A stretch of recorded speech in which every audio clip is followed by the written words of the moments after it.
करनी है नारियां, आपने इधर करनी है। उधर है नफीसा और आपा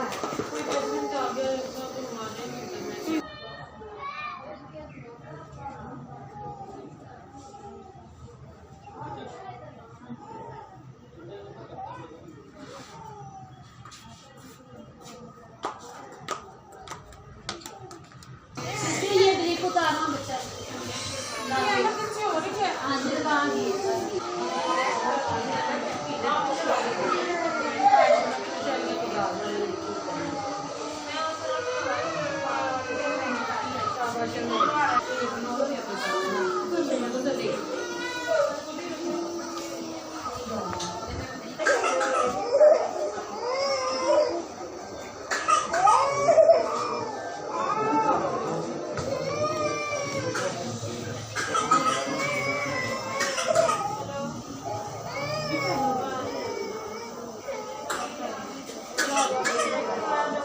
कर दो